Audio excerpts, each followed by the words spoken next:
I'd like to share with you a study I did from the book of Psalms, chapter 52, verses 1 through 7. And I'll begin reading in verse 1. This is out of the Amplified Bible.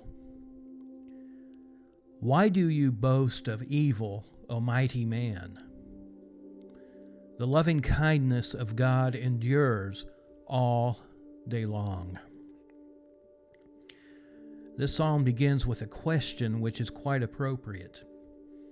It is nearly impossible for the man or woman of conscience to comprehend the behavior of malignant narcissists, much less the thoughts and imaginations that drive them. And like David, we ask ourselves over and over again, why? Why does the narcissist boast of the evil he perpetrates on others? Why is he or she proud of their ability to deceive, manipulate, and inflict pain upon the souls of the conscientious? Why does the malignant man commend himself for his dark expertise in the plotting, scheming, and prosecution of spiritual assassination? This perplexes David. He cannot understand how the evil boast of their wickedness while the loving kindness of God endures all day. And there's more to this verse than the simplistic notion that has been fed to so many of us. The idea that if you're nice enough for long enough to the narc, that they'll eventually change their ways. David is not asking how a person can boast of their evil in lieu of God's niceness. The word loving kindness is a word with roots in the language of blood covenant. Loving kindness involves both blessing and curse. It involves consequences. Blessing for those who walk uprightly before God by submitting to the voice of their conscience, and curse for those who disregard the statutes of God by rebelling against the voice of their conscience. And David is amazed at the callousness of the malignant narcissist. He's utterly shocked that a man would dare boast of his refusal to submit to God, or boast of his refusal to submit to ordinances inspired by God, and boast of his refusal to submit to his own conscience in lieu of the consequences for doing so. Consequences equal parts bad as they are good, as expressed in this phrase, the loving kindness of God. Consequences that work, as this verse reads, all day long. I believe this means they are eternal. They are eternal in nature. These are consequences that never change and never end. Verse 2 reads, your tongue devises destruction, like a sharp razor working deceitfully. Through careful, premeditative thought, the malignant narcissist plans and invents complex procedures, systems, and mechanisms based in deceptive communication. And these are devised to bring about destruction of his or her prey.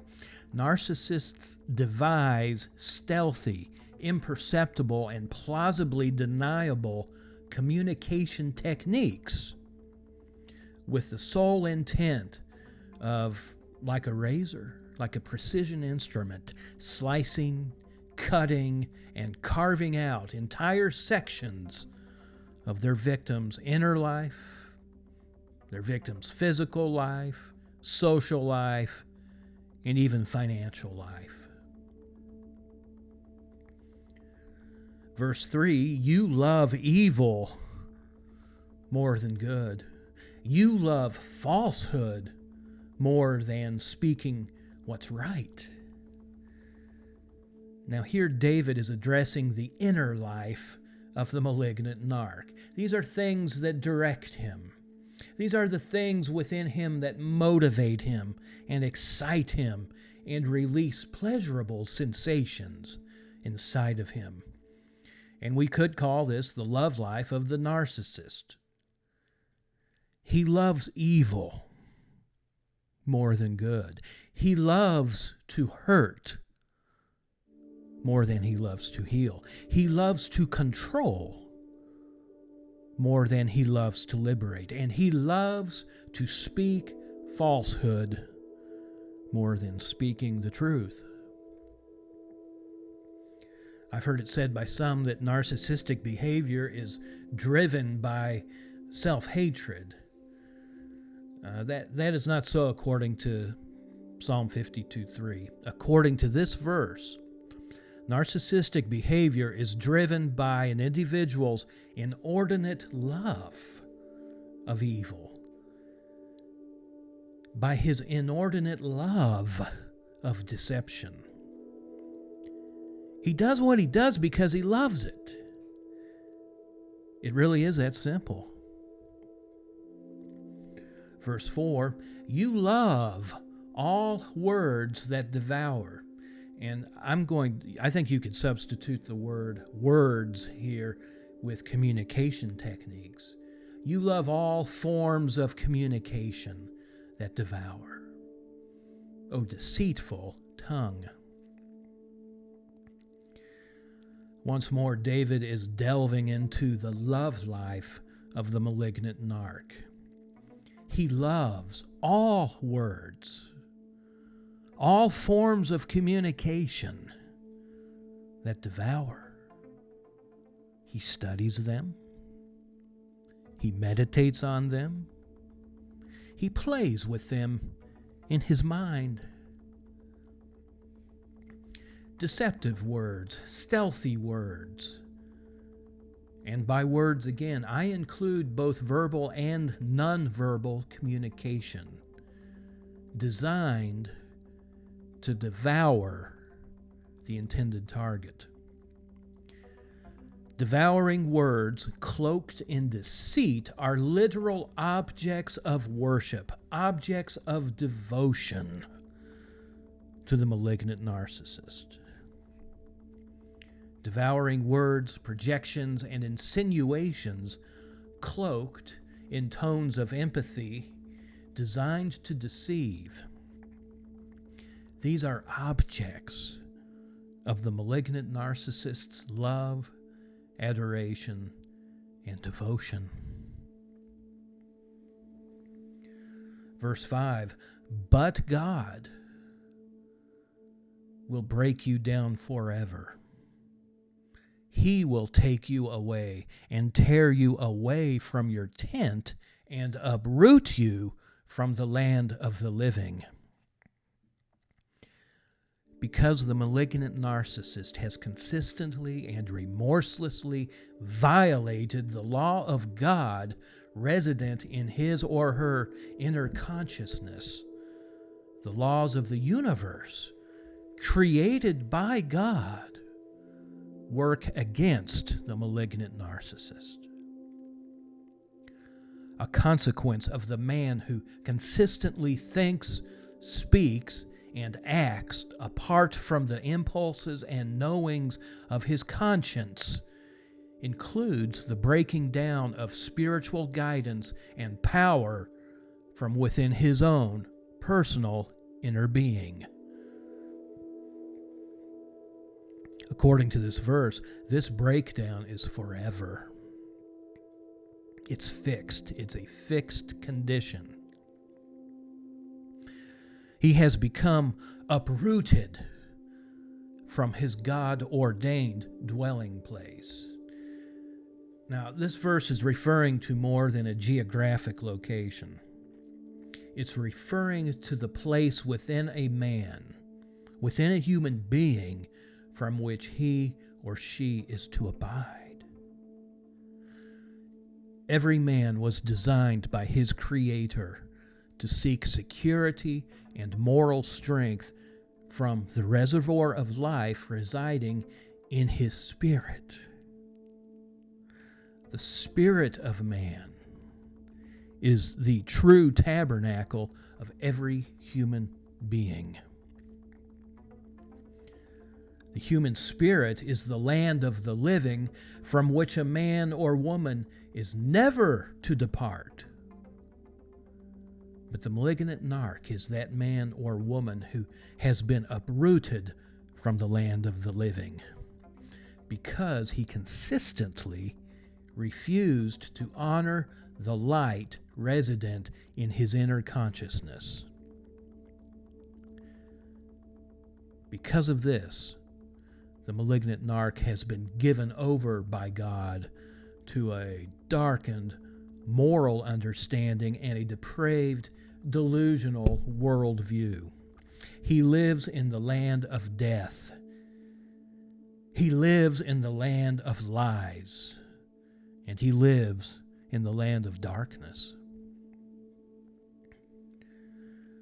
When we recognize the abundance of true wealth forfeited by the malignant narcissist, spiritual resources forfeited in order to hang on to his favorite controlling mechanism, which is money in most cases, we realize what a fool he truly is. And it's hard not to derisively laugh at him. In fact, the scripture encourages us to do just that, to laugh at him.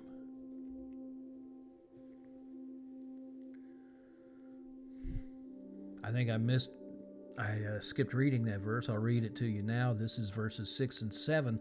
The righteous will see it in fear and will scoffingly laugh, saying, "Look, this is the man who would not make God his strength, but he trusted in the abundance of his riches, taking refuge in his wealth." The malignant narc may live in a Beverly Hills mansion, drive a Mercedes, and fly around the world in a Citation private jet. The malignant narc may throw the biggest parties and have more friends than money could buy. The malignant narc may be a world-renowned physicist, a pastor, or a psychologist. The malignant narcissist may be all of these things and more, while you find yourself struggling to make ends meet. However, if you have remained remotely true to your conscience, if you have never abandoned your love of truth, life, and light, if you have stayed connected to the creative ability resident within your spirit, even if it didn't make you a dime, you are infinitely better off. I'm going to say that again. You are infinitely better off than the jet-setting fool who is nothing more than a rotten, darkened corpse on the inside. The malignant narcissist is worthy of your scorn, no matter how successful he may appear to the outside world.